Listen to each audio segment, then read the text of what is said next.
My name is Jason Lindsay. I'm the managing director of Full Circle Animation.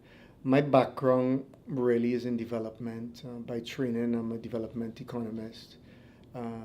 My education is in economics and finance management, development finance. And I joined Full Circle 3 years ago.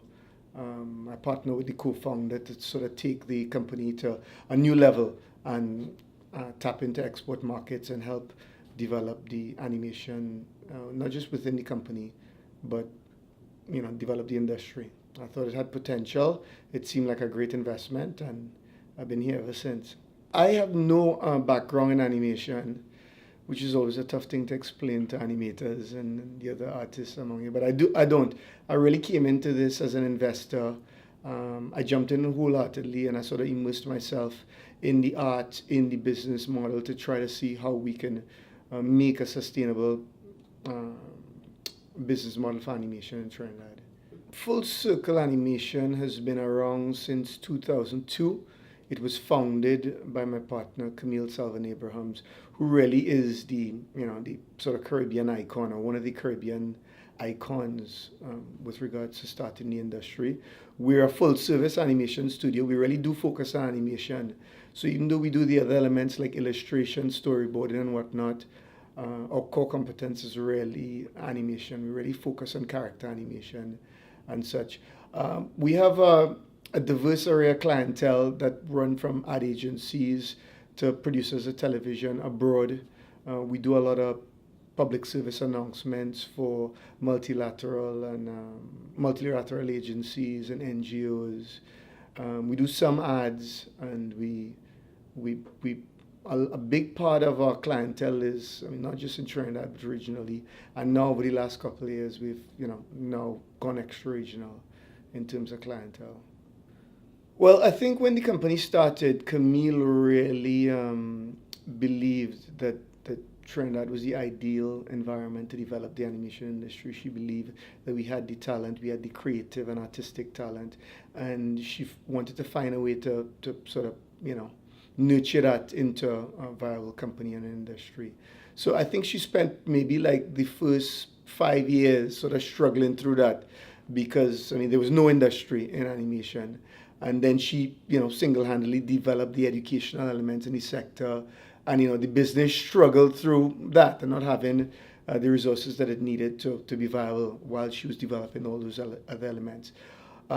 Since then, more recently, I think all the different infrastructural elements um, have been put down in terms of education, support from the state, support from the other agencies that support creative industries. So now our focus really is on exploiting opportunities, not just locally, but primarily internationally, doing animation for clients regionally and abroad, and also developing intellectual property with Caribbean stories that can be broadcasted internationally on a number of different platforms. The Hidden Champion program came quite as a surprise for us. I don't know if I was not paying full attention or if it is just how they executed it, but it truly was hidden. So we didn't realize that we were, in the running. We were even in a competition, more or less in the running for the final 10 until they came to us and told us we were in the final 10, and it was a bit of a shock.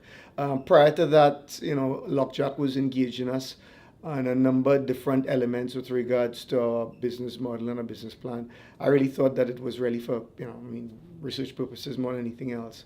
But since then, the interaction and the engagement has been fantastic for two reasons. It was a very, very rigorous review process, both with Lockjack first and then with the people at the Export Import Bank at Kexim at Korea, as well as the IADB. So what that did is it caused us to do a few things, something that we often get too busy to do while we work in. I mean, it allows us to sort of step back and look at the business elements and where we should be focusing on. So a lot of that came out in the experience, in the process. And apart from actually, being one of these successful candidates, we really left those sessions and thinking, well, remember we said we're going to do this, but we should be doing this. So I think, apart from the benefits of directly being involved, it really did help us internally sort of, stop and reflect and just try to remember what our true vision was. So I think that for me was one of the positive things while going through the review period to the point where we were notified that we were successful. From the program, as we understand it, we see there being a few benefits. There've already been benefits. Just in the Korea trip alone, we established relationships, and we, coming back from that, we're actually working now on projects with clients in Korea. So that alone, just getting there alone, turned around immediate effects that I know wasn't a direct, one of the direct goals of the program, but it has started. But more than that, I think in the sort of growth that we are hoping to achieve, I think it's not possible without help from agencies like the IIDB and programs like this, because we, of course, we have like any small business, we have those challenges that sort of don't allow us to make that jump. I mean, we struggle on a day-to-day with working capital challenges.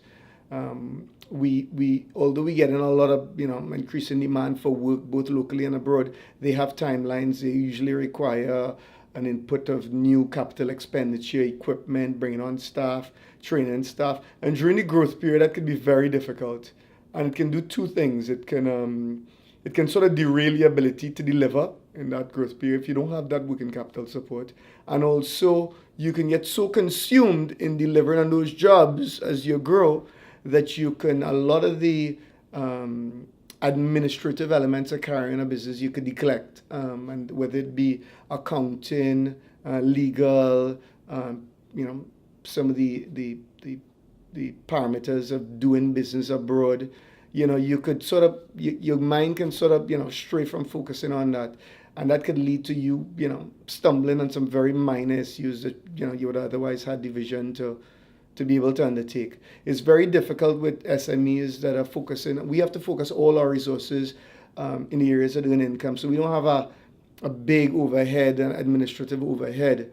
So we really have to focus. So I'm hoping that the relationship coming out of the program really does help us in two regards. We really find a way to position ourselves in terms of getting the admin support and being aware of certain things to be able to do business overseas with different territories.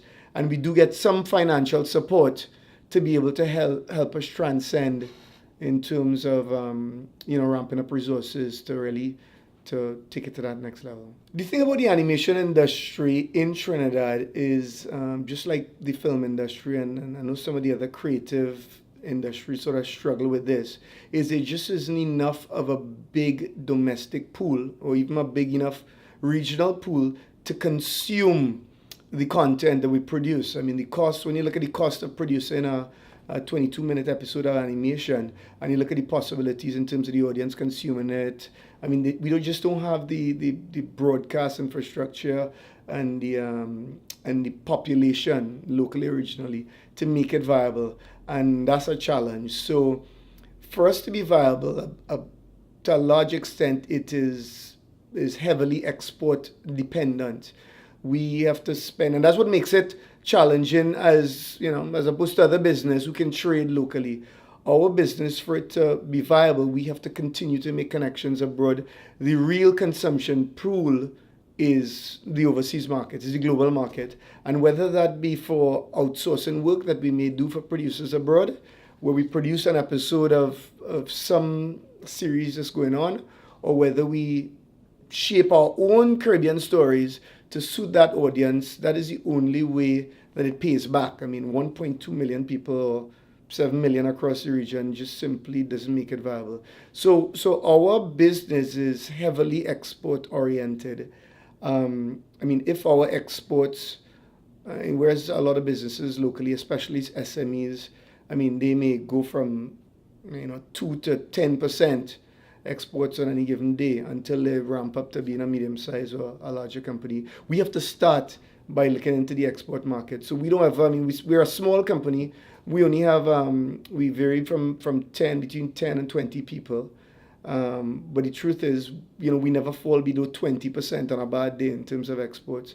So it's absolutely critical that we form relationships like this with the IDB, so we get the technical support so we know how to navigate international territories. And also that network, when you have a multilateral agency like that, you have networks that you could tap into that will support commerce.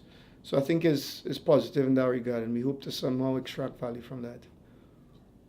The experience in Korea was, it was fantastic. It was fantastic for a number of reasons. One, I just had never been to that part of the world. So culturally, it was Korea, the country itself. A lot of people don't know this, but they really are one of the key areas globally for doing traditional animation. The reason a lot of people don't know it is that they do traditional animation for American markets versus developing their own markets. But they are the leaders in that area. So the trip was good because it gave us a chance we met a lot of the biggest studios there that produce some of the TV series and movies that, a lot of people know for Disney, Nickelodeon, some of the biggest studios. And also it gave us a chance to understand how they approach work. They are almost like, 6 months or a year into the future. They're a little more advanced. They're working a little more differently. They look at things a little differently. So that's what helped us. It helped me have a different perspective on how I approach our work here. The actual conference, the annual meeting of the governors of the IADB too, was also a great experience because you get us everybody that is there. There are large contingents from different parts of Latin America, and you see all the different opportunities for businesses. All of them may not be in animation. Actually, most of them were not in animation, but at the same time, there was a lot of opportunity to interact with other businesses, see their approach, and connect in different ways, and some of which we had done. The award ceremony itself was, I think it was a fantastic experience for us. We really have, blood, sweat, and tears for the last 2 years. It has really been painful. So, really making it, being in Korea for that ceremony, actually to rise to the top of that pool that the IDB considered for companies to support, meeting the head of the Korean Exim Import Bank, as well as the